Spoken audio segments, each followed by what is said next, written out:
जय श्री श्याम। राधे राधे दोस्तों।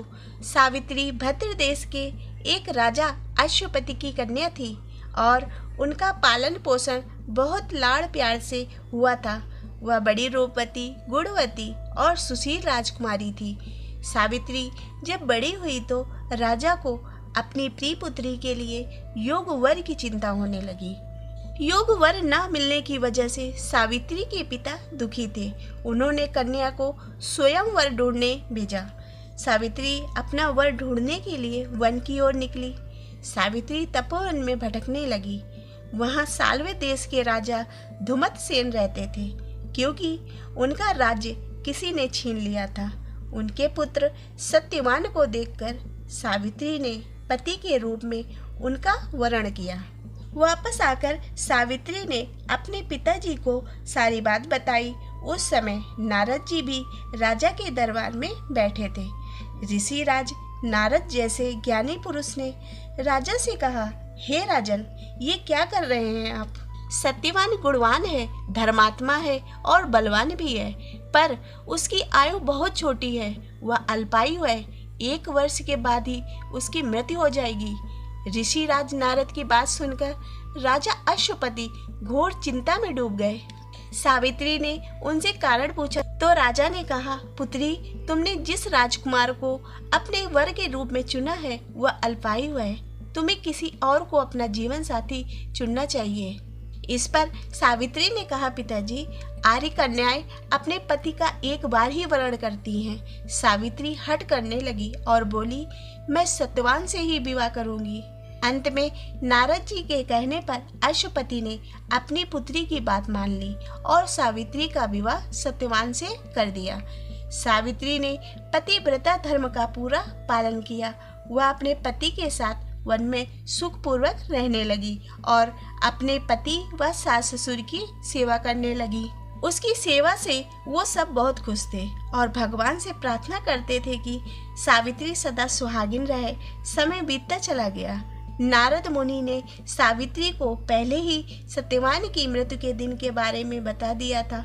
वह दिन जैसे जैसे करीब आने लगा, सावित्री अधीर होने लगी। उसने 3 दिन पहले से ही उपवास शुरू कर दिया। अंत में वह दिन भी आ गया जिसका भय था। सावित्री के मन में छुपा हुआ भय उसकी आंखों से झलक रहा था। हर दिन की तरह उस दिन भी सत्यवान लकड़ी काटने जंगल गया। साथ में सावित्री भी गई। जंगल में पहुंचकर सत्यवान लकड़ी काटने के लिए एक पेड़ पर चढ़ गया। तभी उसके सिर में तेज दर्द होने लगा। दर्द से व्याकुल सत्यवान पेड़ से नीचे उतर गए। सावित्री अपना भविष्य समझ गई।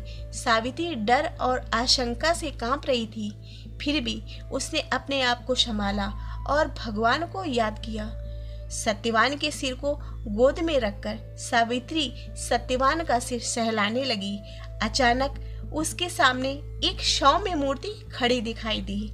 उसने सावित्री से कहा, देवी, मैं यमराज हूँ, तेरे पति को लेने आया हूँ, क्योंकि धर्मात्मा लोगों को लेने के लिए मैं स्वयं ही आता हूँ। सावित्री ने कहा, हे देव, मैं एक पतिव्रता नारी हूँ और मेरे पति के साथ मेरा जन्म जन्म का संबंध है। मैं भी अपने पति के साथ जाऊंगी। ऐसा कहकर सावित्री उठकर खड़ी हो गई और यमराज के पीछे पीछे चल दी। यमराज ने कहा, हे देवी, तुम मेरे पीछे मत आओ, तुम लौट जाओ। सावित्री ने कहा, हे देव, पतिव्रता स्त्री पति के बिना कैसे रह सकती है? यमराज सावित्री के पतिव्रता धर्म के आगे झुक गए और कहने लगे, सावित्री, मैं तुम्हारे पतिव्रत धर्म से प्रसन्न हूँ। तुम अपने पति के प्राणों को छोड़कर कुछ भी मांग लो। सावित्री ने खुश होकर कहा, हे देव, मेरे सास ससुर का छीना हुआ राज्य वापस मिल जाए। ऐसा ही होगा, ये कहकर यमराज जाने लगे। थोड़ी दूर जाने के बाद यमराज ने पीछे देखा तो सावित्री आ रही थी। यमराज ने पूछा, तुम अब क्यों मेरे पीछे आ रही हो? सावित्री ने कहा, हे देव, मेरे सास ससुर तो अंधे हैं, वे राज्य कैसे संभालेंगे? यमराज ने कहा, मैं आशीर्वाद देता हूँ, तुम्हारे सास ससुर को दिखाई देने लगेगा। आशीर्वाद देकर यमराज आगे बढ़े। पलट कर देखा तो सावित्री अभी भी पीछे आ रही थी। यमराज को गुस्सा आ गया और वो बोले, तुम अब क्यों आ रही हो? अब मैं तुम्हें बहुत वरदान दे चुका हूँ, अब तुम वापस लौट जाओ। सावित्री ने कहा, हे देव, मेरे सास ससुर के बाद इस राज्य को कौन संभालेगा? यमराज ने कहा, हे देवी, मैं वचन देता हूँ कि तुम्हारे 100 पुत्र हों और राज्य की देखभाल करें। तब सावित्री ने हंसकर कहा, हे देव, आप मेरे पति को लिए जा रहे हैं, मैं अपने पति के बिना पुत्रवती कैसे बन सकती हूँ? यमराज हक्के बक्के रह गए। सावित्री ने उन्हें निरुत्तर कर दिया था। सावित्री का पति व्रता धर्म जीत गया।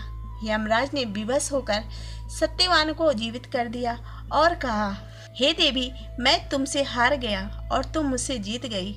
जाओ, अपने पति को ले जाओ और सास ससुर की सेवा कर राज्य के सुखों को भोगो। सावित्री अपने पति को लेकर खुशी खुशी अपने घर चली गई। दोनों जब घर पहुंचे तो देखा माता पिता को दिव्य ज्योति प्राप्त हो गई थी। इस प्रकार सावित्री सत्यवान चिरकाल तक राज्य सुख भोगते रहे। तो दोस्तों, आपको ये कथा पसंद आई हो तो इसे लाइक करें तथा चैनल को सब्सक्राइब करें।